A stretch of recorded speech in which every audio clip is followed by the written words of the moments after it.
what's the idea of this webinar and what do we want to talk to you about? First, let's go into a short introduction on what the aim is of this webinar and who will be presenting today. Then predictive maintenance. We thought it was a good idea to set the stage, what it's all about, make sure that everyone has a common understanding on what we're talking about.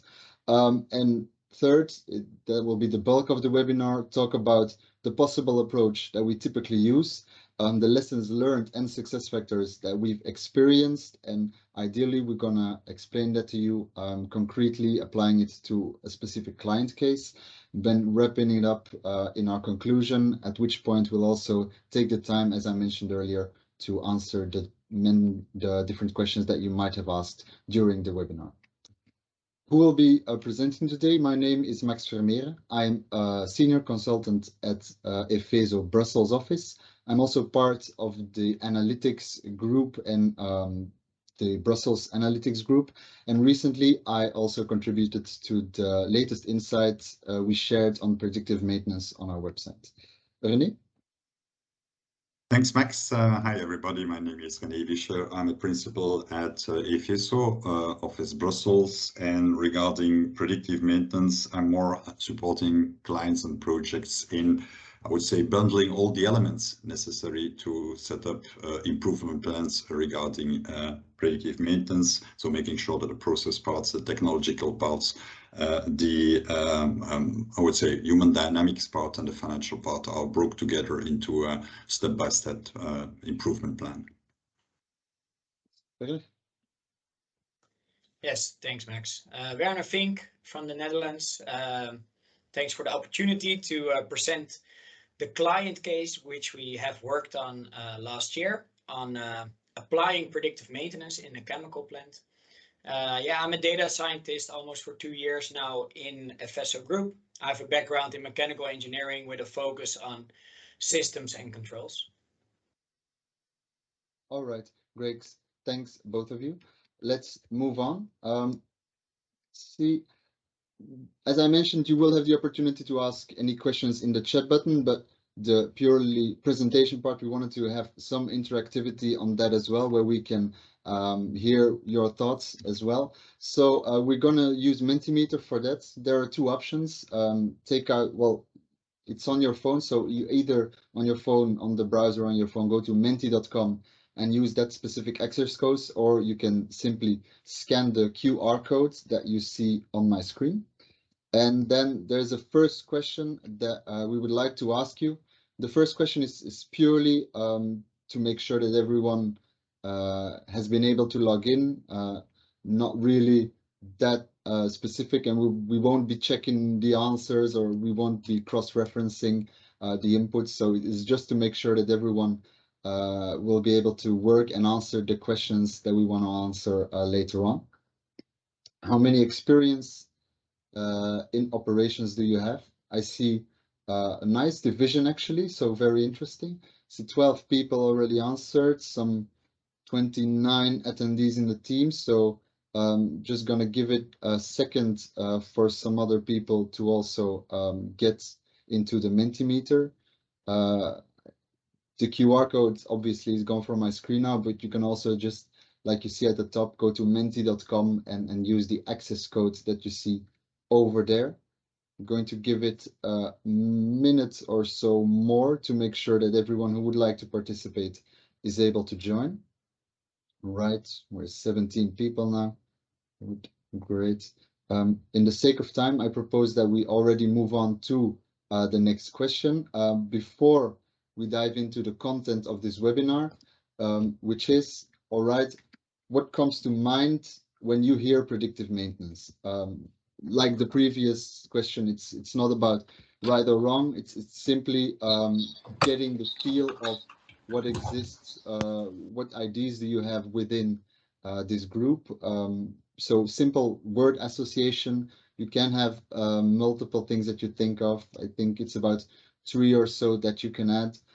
So feel free to don't think about it too much, just whatever comes into your head and whatever you associate with predictive maintenance, just feel free to let us know.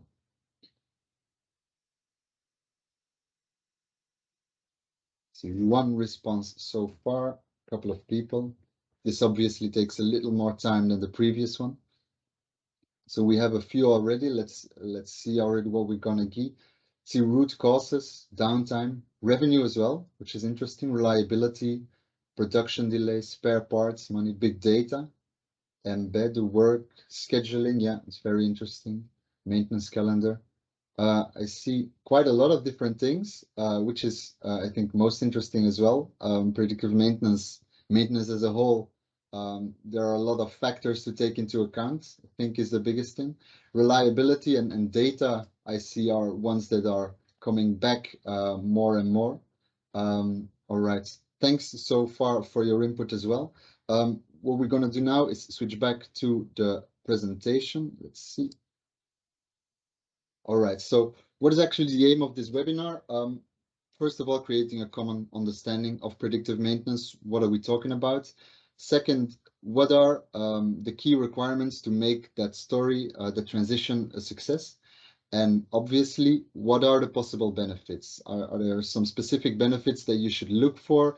We'll dive into that as well. And then finally, what's the step-by-step progression plan that we typically follow and that has been proven successful so far as well? So predictive maintenance, what's it all about?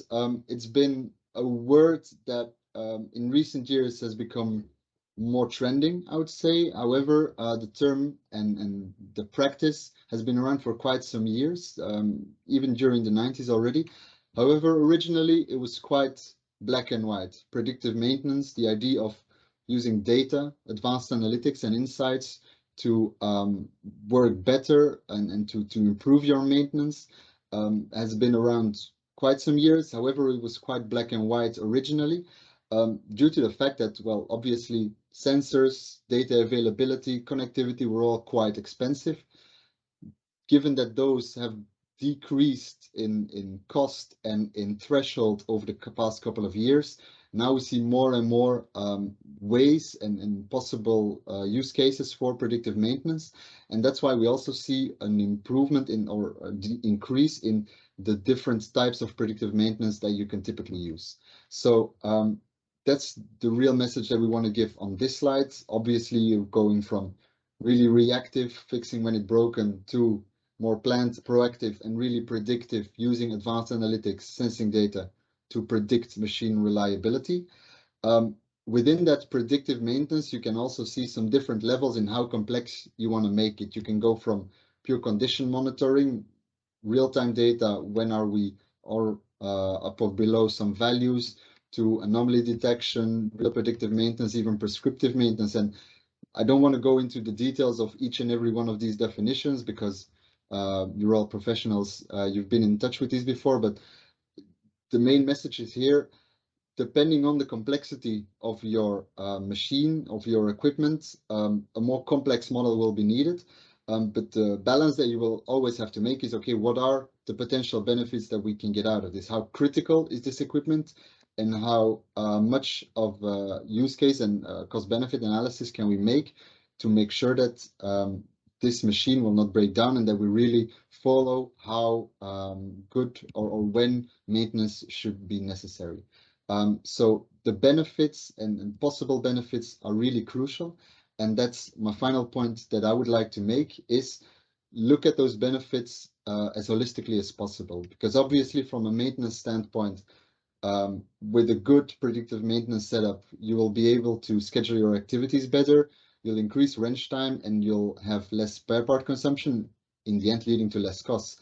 However, if that's your only focus, your use case and your benefit will be quite low, and the possible ways to apply predictive maintenance will be quite low. So that's why we advise to also look at it from a production standpoint and from a possible benefit standpoint. You'll have fewer unplanned breakdowns, you'll have less unplanned interventions, leading to increase of OE, higher productivity, potentially even higher turnover. So look at it from that positive side as well. And if you go even further from a management perspective, ideally your equipment will have a longer lifetime. The needed inventories for spare parts will be lower.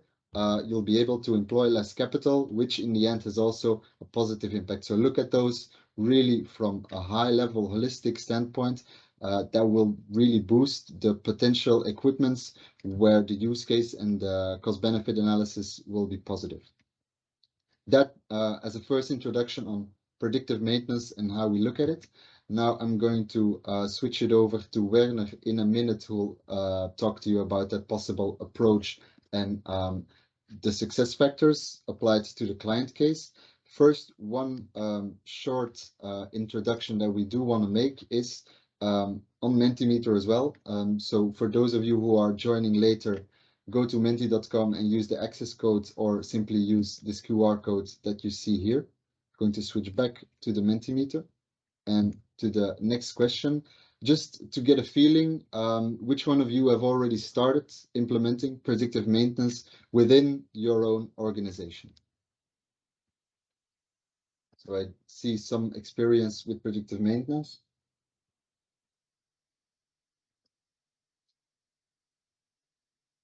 All right, interesting. I see most of people here indeed some experience or are at least considering it. So I'd say being in this webinar is exactly where you want to be this afternoon, this morning. Great. Maybe give it a few more seconds, but I see the overall picture is clear. Werner, I'm going to switch back to the presentation and hand over to you. Thanks, Max. Today we're going to share with you a client case which we worked on last year, which is a chemical plant. And what we did over there, we did a proof of value project for this customer. And what we normally do in these kind of projects is that we apply a methodology which generally exists out of 3 steps. And step 1 is the strategic exploration, where you're going to define your predictive maintenance strategy, also based on your current maintenance strategy, right? Are you reactive or are you already doing planned? Because that's very important in regards to the business case that you want to formulate. Also, we're going to classify certain kind of equipments, and we're going to do workshops then on what kind of breakdowns are happening in your plant, explore the data availability, and then estimate the business value. So which cases could be, from a financial perspective, very interesting to do, right? In the second phase, we're going to do the prototyping phase, which we actually going to start developing a lot. For this client, we used a lot of open source technology, Python, SQL, those kind of technologies in the platform data queue. And in that prototyping phase, we're also going to validate the models that we train in regards to if they really predict valuable results, if they predict breakdowns. And then eventually for the models that are validated positive, we go into a scaling phase, industrialized phase, which the customer is in at the moment. And that is from the demo plant scaling up to the other plants worldwide, where the similar use cases exist regarding the predictive maintenance use case that we validated successfully.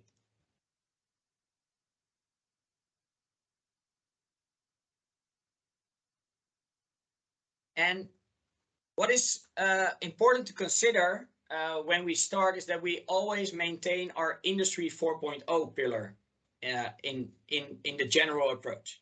Is that if your plant doesn't have any connectivity, let's say your plant is almost 40 years old and there's no data available, it is very hard to start already with predictive maintenance, because you probably need to first install sensors and create connectivity, right? That's the first step in the Industry 4.0 pillar.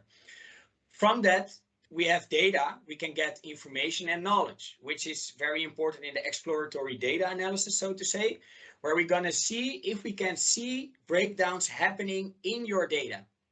And in a lot of cases at clients, we see that the connectivity is actually quite good arranged, and they are struggling a bit with the information and knowledge part.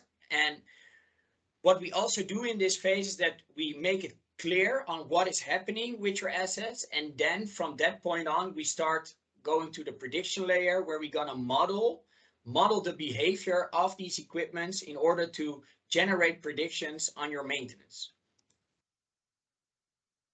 So the customer case, what we did, it was a chemical plant, and the project length was in total 7 months. And in total, we made for 18 different equipment families, 80 assets predictable. And we did that during a step-by-step, 3-step approach. And what also is important to consider is that in the first workshop,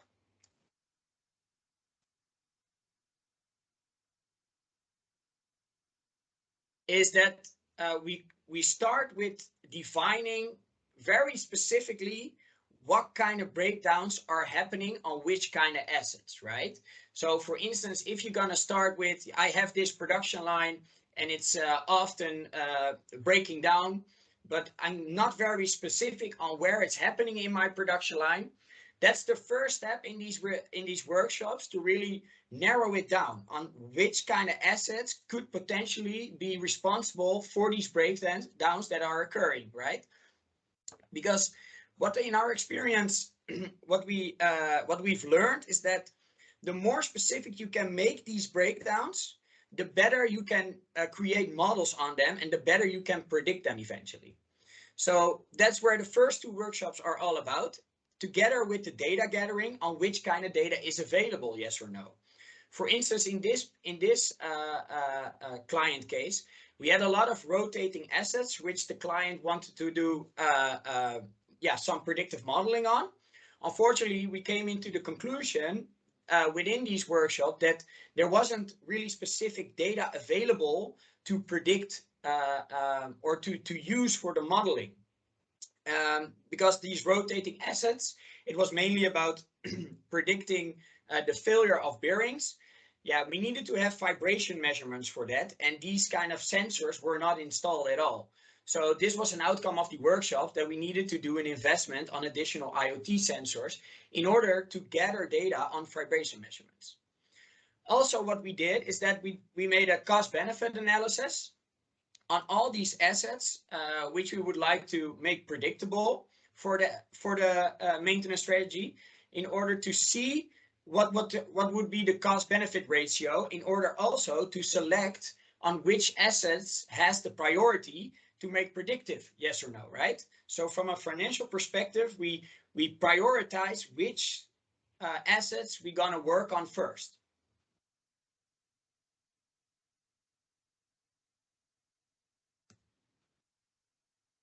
And the most important learning factor in this first phase, what we did now with a couple of clients, is that the domain knowledge of the local site is very important. In these workshops, the buy-in of the personnel that are doing the actual maintenance, that are seeing the equipment, that are having knowledge about the symptoms that are often happening, are very important to have them in these workshops, so that we as data scientists and data engineers can really narrow it down, like what were we talking about and where do we need to search for.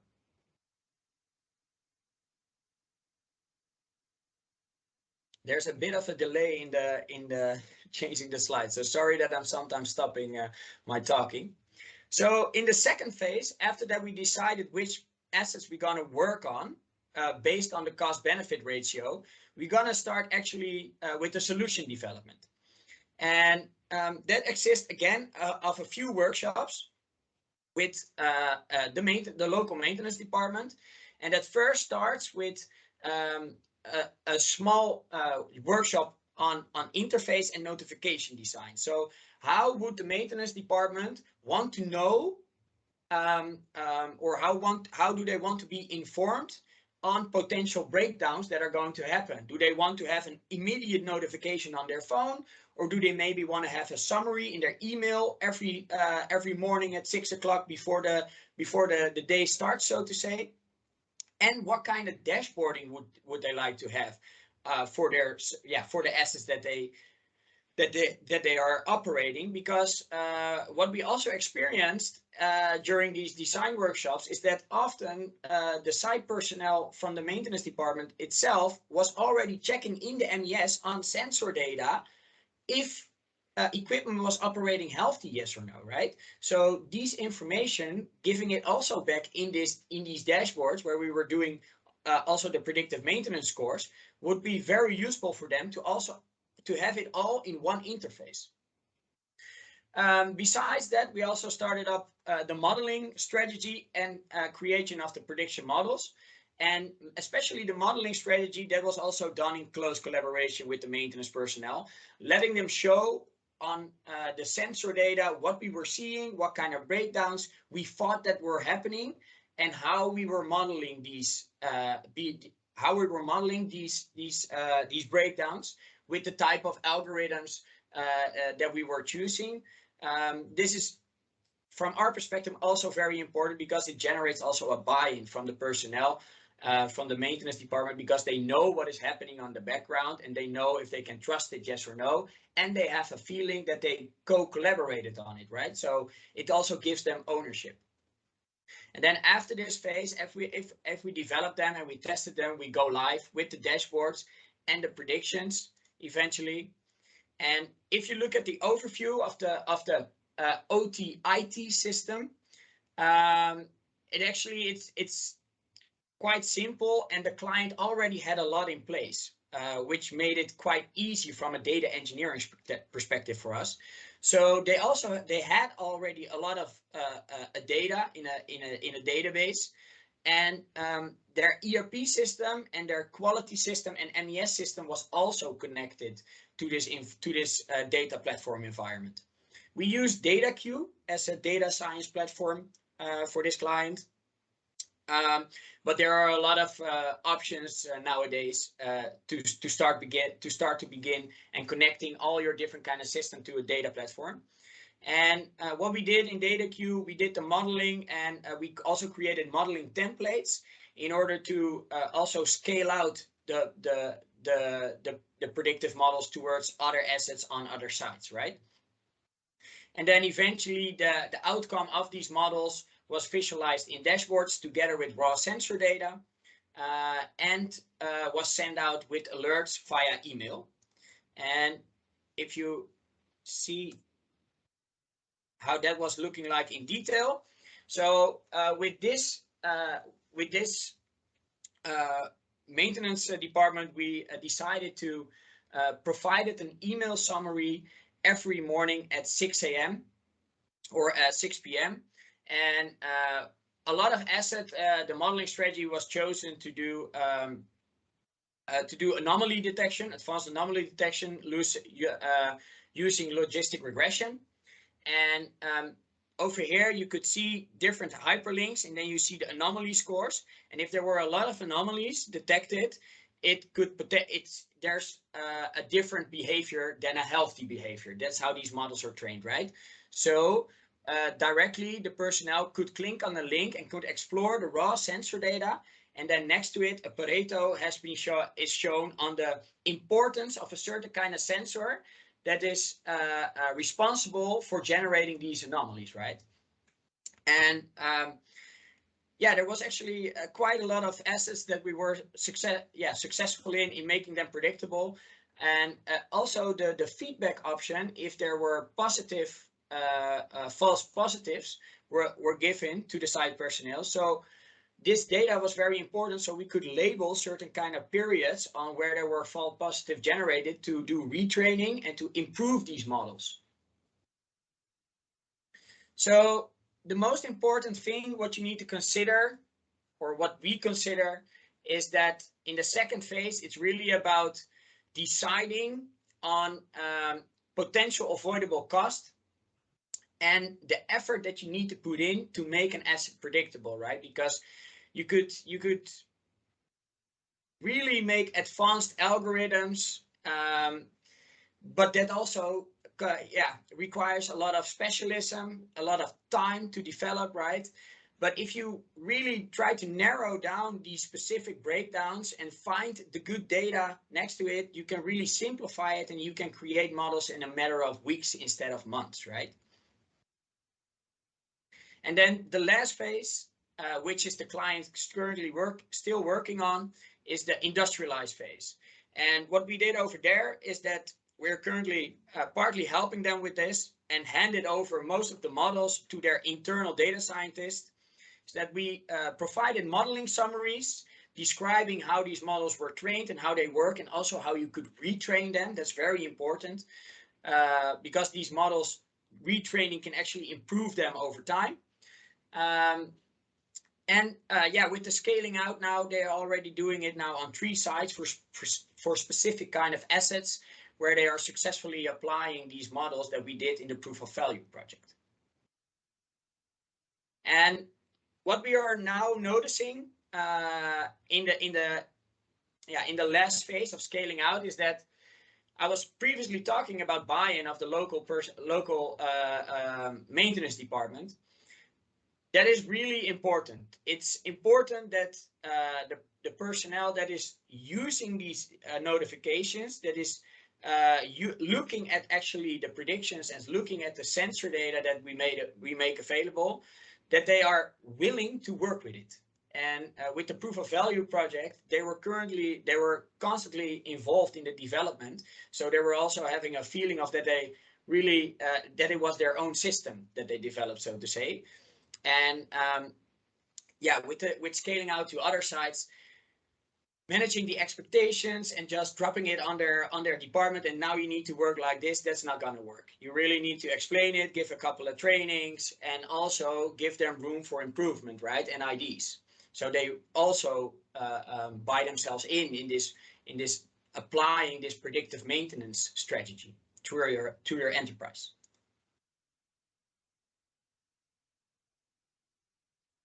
All right, great. Thanks so much, Werner.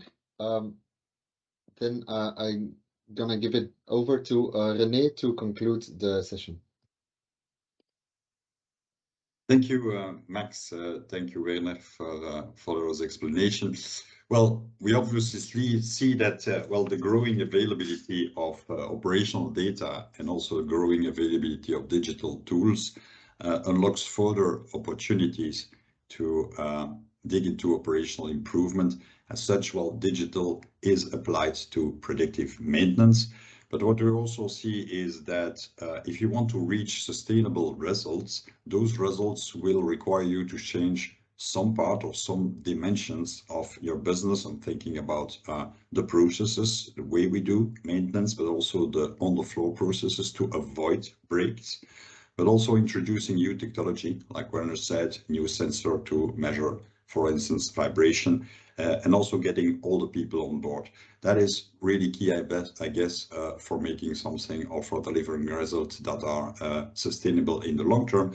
And basically the message of Werner was very clear. Also do that in a stepwise approach, so as to anchor each time and to leverage each time therein. Okay, maybe the last point here, it's a result. We are all result driven. We are all, cost sensitive. And the way you look at predictive maintenance should also be looked not from a technical perspective or from a digital perspective, but also from a cost and revenue perspective. And maybe one point here is don't look at all the costs you can avoid, spare parts you're going to save, etc. But also look at the revenues you can generate. So my point here is also once you're able to develop predictive maintenance and to improve your maintenance, well, basically your output here, number of containers you can get out from your terminal, if you do right predictive maintenance on your crane, that will increase, and that will also generate revenues. So that's basically also a point looking at from a, let's say, figures perspective.